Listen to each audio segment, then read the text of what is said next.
Howdy, everybody. Here we are, all ready to take you down to Pine Ridge for another visit with Lum and Abner. Brought to you by the makers of Horlicks, the original malted milk. Well, how do all you radio listeners feel tonight with the day's work well behind you? Full of pep for the evening ahead? Or tired out and ready for bed? A lot depends, of course, on how well you slept last night. You know, people often think they're tired at night because of the work they've done in the day. Well, that's partly the reason, of course. But really, your evening's enjoyment hangs on how soundly you slept the night before. Every one of us needs plenty of sound, restful sleep every night. And here's a tip that'll help you to get it. Just before going to bed, treat yourself to a glass of delicious Horlicks malted milk, hot. As you slip between sheets that are suddenly cool and inviting, you'll notice how soothed and relaxed you feel. Without any effort, you'll quietly slip off to sleep. Sound, continuous sleep that really rests and refreshes. Sleep that gives you a feeling of fitness. Try a glassful of hot Horlicks malted milk before you go to bed tonight. You'll be surprised how it'll help you to get so much more out of life. And remember now, there's still time to send in for one of Lum and Abner's handy fountain pen-sized flashlights, if you haven't already done so. But you'll have to hurry. The offer ends midnight Sunday. I'll tell you all about it after we hear Lum and Abner. And now, let's see what's happening down in Pine Ridge. Since Abner hired Squire Skimp to act as his campaign manager, interest in the election of a president of the Jot 'em Down store has really picked up down in Pine Ridge. Squire has devised all sorts of campaign stunts for publicity, and Abner is gaining votes by leaps and bounds. As we look in on Pine Ridge today, we find Dick Huddleston over at the Jot 'em Down store talking with Lum. Listen. Yeah, but now you can't make any money, Lum, selling stuff at cost that way. Selling it at cost? Yeah, that's what Abner's telling around. He was down at the barber shop this morning telling a crowd of fellers in there that if they elected him president of the store over here, he'd see it they got their groceries at cost. Well, I'll be dad blamed. No wonder he's been getting so many votes the last few days, telling such stories as that around. Squire Skimp's been out electioneering for him, and he's been telling the same story. Telling folks how much money they can save by electing Abner president. Well, that's more than likely where Abner got the idea. Squire Skimp put them notions in his head about you. Well, don't you worry about us selling stuff at cost, Dick. We're going to make a profit on it. I don't care who's president. Well, I'm glad to hear you say that, Lum. We've always been competitors in the store business, but we've always gotten along all right. Why, sure, and we aim to keep on getting along all right. That's the thing to do. Just sure. don't pay no attention to nothing Abner says. I'll swan he'll do or say anything that Squire Skimp tells him to. Of all people he could have picked out for a campaign manager, he had to pick out a feller like him. Yeah, I was sorry to see Abner get lined up with Squire. Old Squire's liable to get him in a batch of trouble before he knows it if he don't watch out. Yeah, I tried to tell Abner, but he wouldn't listen. Squire's a sort of a feller when you first meet him, you don't like him so well, but after you get to knowing him better, why, you can't stand him at all. What? Oh, yeah, that's about right, Lum. He's got Abner so worked up over this election, he'll do anything to get a few votes. Yeah. You know that net volunteer fire department bought with that money they raised off in the box supper they had here a while back? Well, I didn't know that they'd got it yet. Yeah, safety net they bought. Yeah. Well, it come in yesterday, so Squire made arrangements with the fire boys to have Abner tested out for 'em. Abner clumb up in the belfry over at the schoolhouse during recess this morning and jumped clean off in the building into the net. Well, what does I in doing that? Why, Squire told him it'd be good publicity, and Abner didn't have no more sense than to do it. See, all the young'uns gathered around him there to see if he got hurt, and Abner stood up there in the net and made some sort of a little speech to him about voting for him for president. Well, by Jacks, that's right. Children can vote in this election, same as the grown-ups, can't they? Oh, yeah. Yeah. We've got a lot of roppers from children. They listen in on the party line, too, you know. Yeah, sure. Well, it just looks like that Abner's going to run away at this election if you don't get out here and do something. He's got a bunch of window cards out now. I brung one down the store this morning, wanted me to set it in the window down there. Yeah, I seen some of them. Seen one down at the barber shop this morning. Yeah, there's one down there. That picture he's got on there of himself ought to be good for ridding your store of rats or cockroaches if he's bothered with such as that. Did you see that write-up that he had in the county paper this morning? Right. No. What'd they say about him? Why, according to the paper, he made a big contribution to the public library in there at the county seat. You mean a donate? Yeah, he give him $180. Oh, get out. He ain't got that much money. Well, don't know where he got it, but evidently he gave it to him, or they wouldn't have had a write-up like that in the paper. Oh, there's big headlines in there. Prominent Pine Ridge citizen made the liberal donation to local public library, or something like that, it said. And went on to say that he'd like for everybody to send in for a flashlight and vote for him for president of the Jot 'em Down store. Well, for goodness sakes. $180. That's what it said. Where did he get that much money? Granted, he could have bought me out of the race for that much money. I'd have took clean out and let him have the office. Yeah, and I don't see how that's going to help him get many votes. Wait a minute, Dick. That's our ring. Excuse me. Oh, sure. Go ahead and answer it, Mom. Yeah, sure. Hello? This is Lum and Abner talking.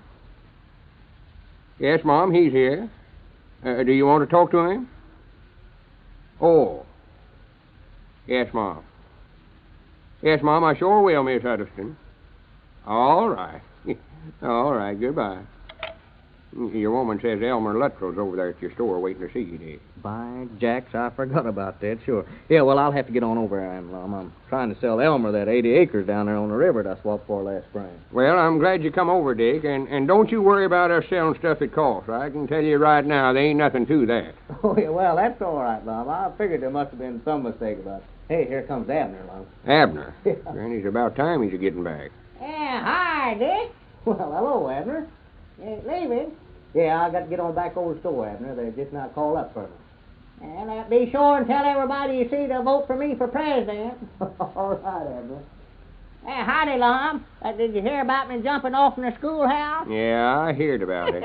Too bad they had that net down there to catch you. Yeah, I'm sorry for I've been gone so long. I've been busy figuring myself out a speech for tonight. A speech? You know I'm going to speech over at Crystal Hill tonight.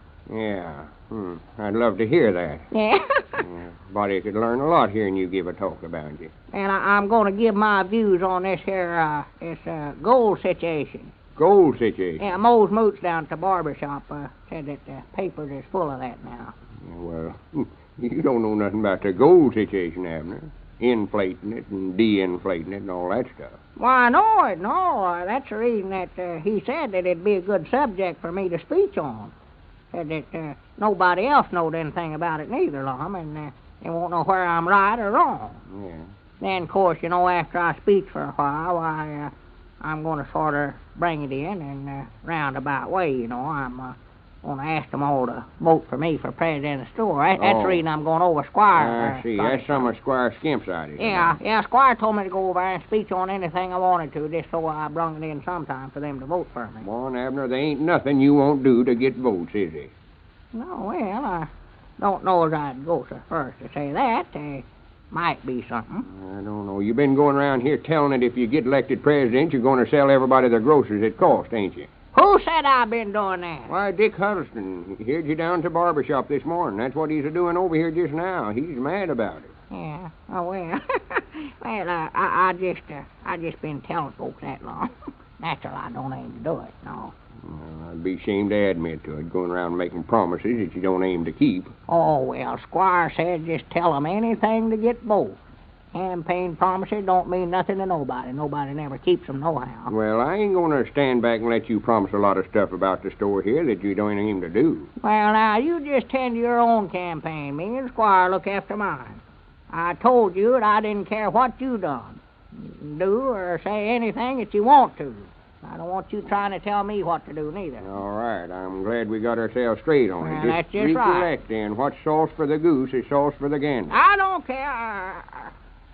I say, what's sauce for the goose is sauce for the gander. Well, what's that got to do with it? Well, I mean, what's sauce for you is sauce for me.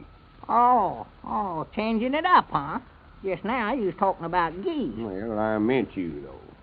You mean to sit there and call me a goose to my face? I never called you nothing. I just said what's sauce for the goose is sauce for the gander. What kind of sauce? What are you talking about? Nothing. Just let it go. You are, too. I heard you. You said something about me, and Can't figure out what it was. Well, I will say something about you showing up if you don't shut up. You're going around here with your feelings out on the stick here, Well, man. now, nobody ain't going to set up and call me no goose. I never called you no goose. Abner, if you don't shut up, I'm going to whop you one. Well, now. you can just go jump in the lake. That's who you are, and I'm the man that can do it, too. Going around here giving $180 to a library just to get boats. Well, that's my own business. If I want to give $180 to what? To the library in there at the county seat. Who done that? You did. Why, I never done no such a thing. Abner, there ain't no use to deny it now. Don't you store it to me. It was in the paper and everything. Well, now, listen, Lum. I know what I did and what I ain't did. I ain't got $180 in the first place. Second place, Well, where'd the money come from then? The paper come out with an article today saying you made a donate to the public library in there. Wait a minute. What did you do with that check for $200 the insurance company give you? I give it to Squire Skimp to cash for me. He was going into the county seat yesterday, and I doggies, wait a minute here. I've got to go find my campaign manager. There's something wrong here someplace, Tommy. Something wrong. You don't suppose Squire has used that insurance money in behalf of Abner's campaign? Folks, only a few days left to get one of those grand fountain pen-sized flashlights that Lum and Abner are offering. The offer closes next Sunday at midnight, so be sure and send in right away, tonight.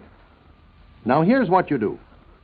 Just send in the outside wrapper from a package of Horlicks malted milk. Remember that, folks, the outside wrapper. Don't send in the labels from the bottle. And be sure it's a wrapper from a bottle of Horlicks malted milk powder. Horlicks tablets wrappers are not eligible, I mean.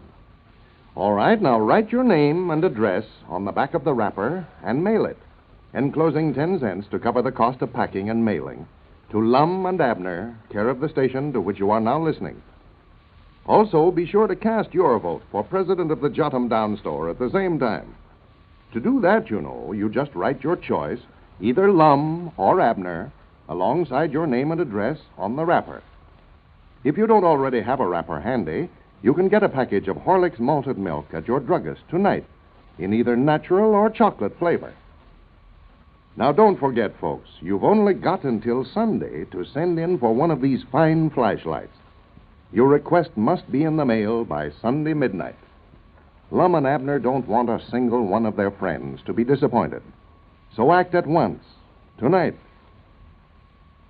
This is Carlton Brickert, speaking for Lum and Abner and Horlicks, who now bid you all good night and good health.